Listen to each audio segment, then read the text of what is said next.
Maharishi, s'il reste du temps pour une dernière question. Aujourd'hui, aux États-Unis, il y a un film controversé qui dépeint les dernières heures de la vie de Jésus et comment il a souffert durant ces heures. Pendant 2000 ans maintenant, cette souffrance de Jésus et de comment il est mort pour les péchés de l'humanité a maintenu l'attention de beaucoup de monde, ignorant le message divin qu'il a enseigné, à savoir que le royaume des cieux est en nous. Ma question est, comment les disciples de Jésus ont échoué dans la compréhension de cet enseignement plus profond, et quand le monde comprendra-t-il réellement son message que la vie est béatitude?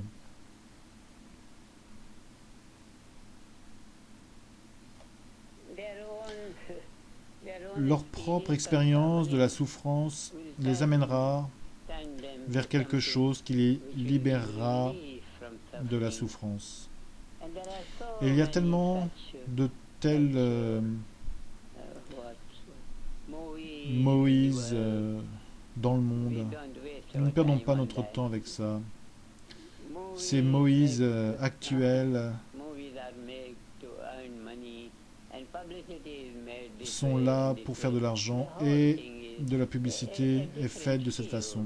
Toute la chose est un domaine différent dans lequel nous ne voulons pas perdre plus de temps.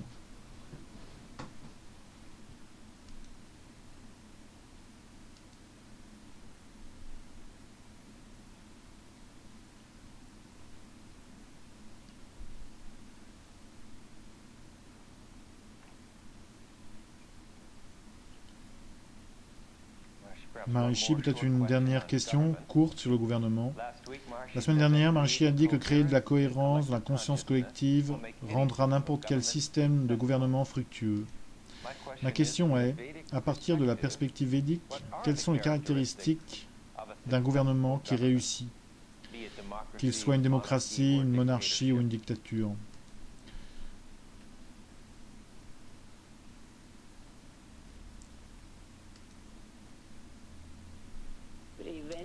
La prévention des problèmes dans tous les domaines de la vie nationale et l'élimination d'un système de justice très rouillé.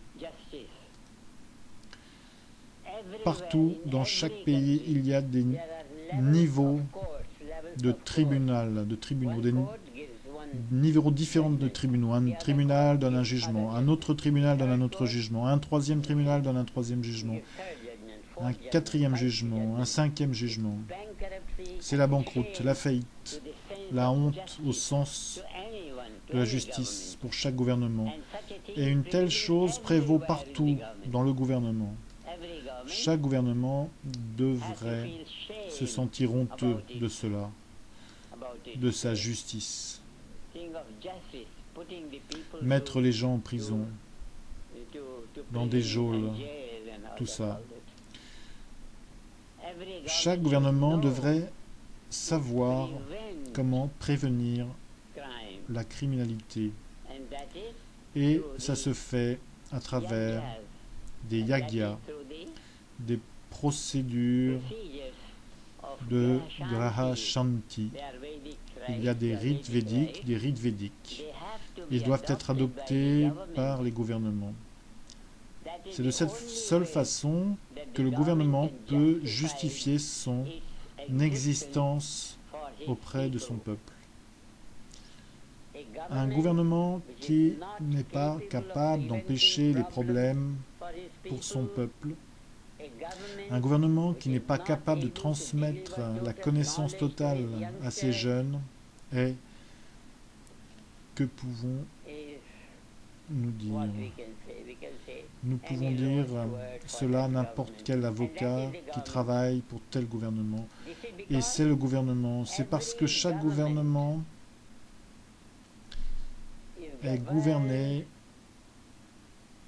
par une constitution fabriquée par l'homme, par le mental humain.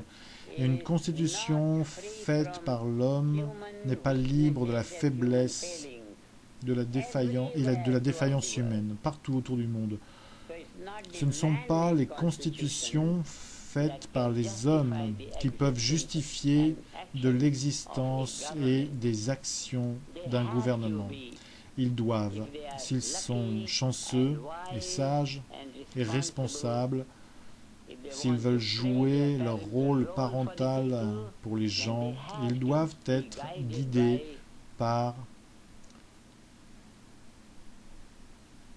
la constitution de la loi naturelle totale, la constitution de l'univers.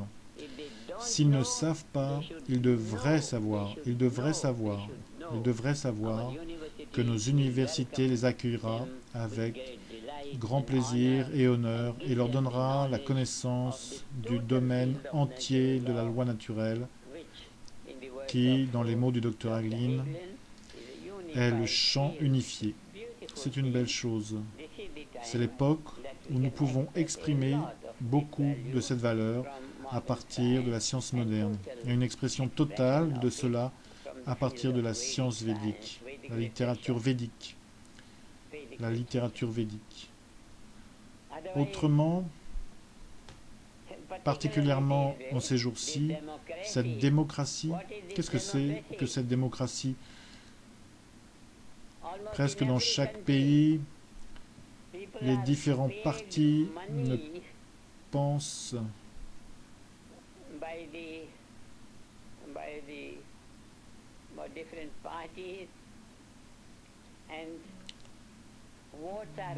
des sponsors sont donnés pour les différents partis et les partis ne pensent qu'en termes de gagner les votes des gens en dépensant des sommes énormes. Et quelle est la valeur des votes?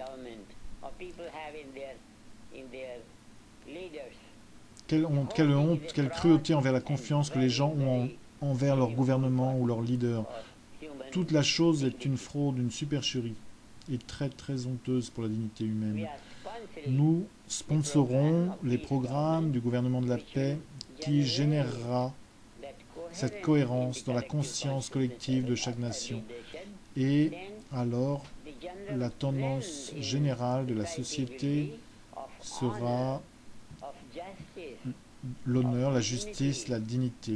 Sinon, la corruption, la cruauté, la honte.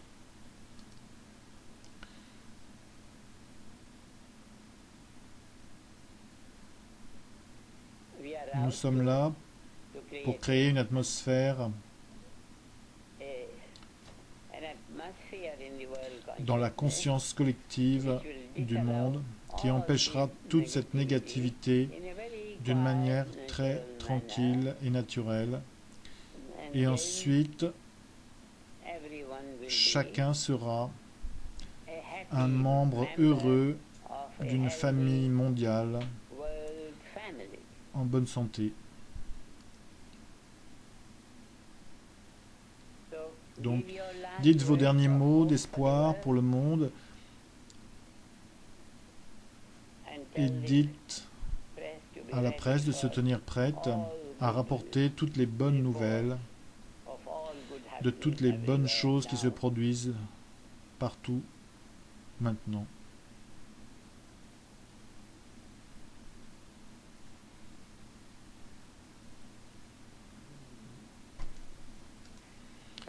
Merci beaucoup Maharishi aujourd'hui pour votre message au monde très puissant et très crucial aujourd'hui. Un appel à l'éveil par rapport à la faillite de l'éducation, à la faillite de l'éducation partout dans le monde. Aujourd'hui, et heureusement, sous l'inspiration de Maharishi, une structure complètement nouvelle pour la direction du monde émerge. La structure du gouvernement de la paix dans 108 pays, les affiliés nationaux du pays mondial de la paix sur Terre. L'émergence de cette nouvelle structure gouvernante est le contre-coup naturel contre la faillite des gouvernements qui ont été en vigueur durant de nombreuses générations. Aujourd'hui, l'intelligentsia, la sage intelligentsia du monde, les plus grands scientifiques, les plus grands éducateurs, les plus grands médecins, chercheurs en médecine, les plus grands architectes, les plus grands experts dans l'agriculture organique, tous ces sages connaisseurs des réalités s'allient maintenant pour fournir une nouvelle structure de leadership, une méritocratie dirigée par des compétents, en contraste avec celle dirigée par des incompétents qui était la nature des gouvernements jusqu'à présent. Les gouvernements ont été fondés sur des bavardages. Il n'y a pas eu de science de l'administration, pas eu d'administration fondée sur des principes de la loi naturelle scientifiquement prouvés. La démocratie aujourd'hui est juste le fait de gagner les votes des gens à travers la persuasion et en rassemblant d'immenses contributions sponsorisées par des grandes entreprises, un système de soudoiement légalisé et des politiciens qui en appellent aux dénominateurs communs les plus bas en essayant de convaincre les masses pour leur vote, mendiant leur vote auprès du public. Maharishi Amen apporte maintenant une nouvelle science de l'administration à travers la loi naturelle, les principes scientifiquement prouvés de la propre administration de la nature, de la façon dont la nature gouverne parfaitement ce vaste univers.